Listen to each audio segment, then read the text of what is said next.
We are thrilled to welcome Libbi back to the Northwest today, and especially back to Manchester. So ladies and gentlemen, please give her a warm welcome back to Manchester, and a warm round of applause as we welcome to the stage Libbi!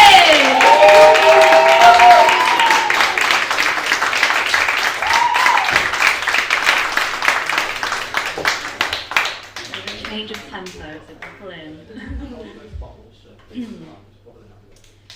Do you remember when I was little? I always asked so many questions. I look back and I think, poor you, for having to know or come up with an answer to me every single day. The truth is, I think I was always searching. I didn't know it then, but it seems apparent to me now. I was searching for an answer, for something to jump out and hit me in the face. A why? Why are we here? Why am I here? Why am I going here or doing this or all of the above? Why was always on my mind.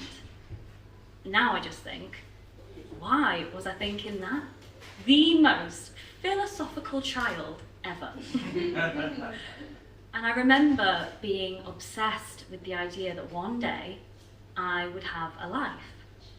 One of my own that I would make. Not life in the sense of the life my parents gave me. I'm separating life birth to life living. A life like people and places and things that are mine.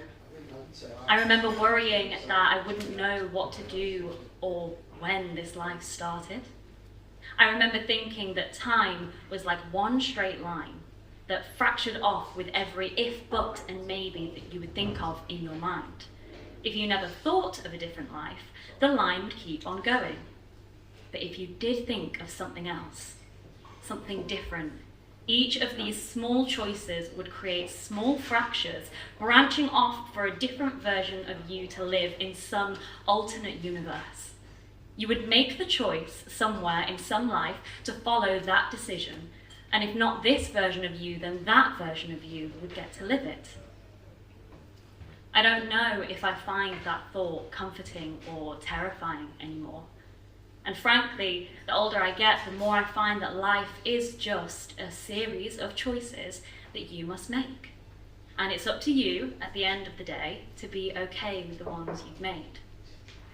And while I can sit and think about all the alternate me's doing all the alternate things that perhaps I should have chosen to do, the jobs I should have applied for, the people I should have dated, or the times I should have said something that I didn't, while I can sit and ponder on each of their individual existences, I'm beginning to think that I was wrong. All that time ago, I'm beginning to think I was wrong and that there are no branches. There's not even a line. There is no tether that is holding me to time and fracturing at each thought. There is just me and my choice, my choices. It's both liberating and terrifying thinking that everything in my life is up to me.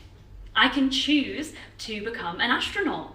I can choose to move to Italy. I can choose to say I love you even if I don't know that I'll hear it back. I can choose if someone deserves my attention and choose when someone is not worth it. I can choose to make something of my life regardless of if it goes to some wider plan I made when I was 13. I can choose to see beautiful things in life, to watch the leaves turning orange and the trees dying and decide to see the beauty in decay and not root myself in with the rot. I could decide to see a rainy day and think, well, I wanted to wear a coat anyway. All of this is my choice, and I'm lucky to live in a place where my choice is honoured. I'm lucky to live in a place where my choice as a woman is honoured, however begrudgingly. I have a right to my voice here.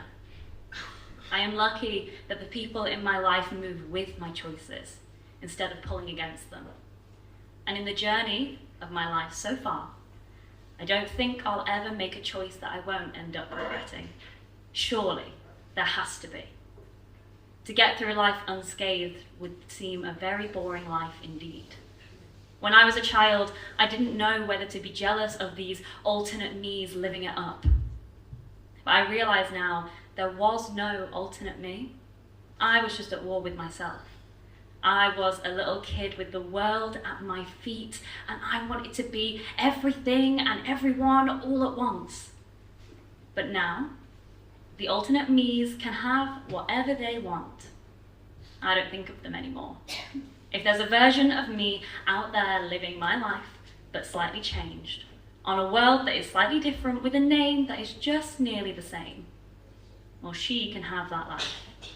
Because I'm here, in mine, making choices and deciding my own fate with a profound look to do so.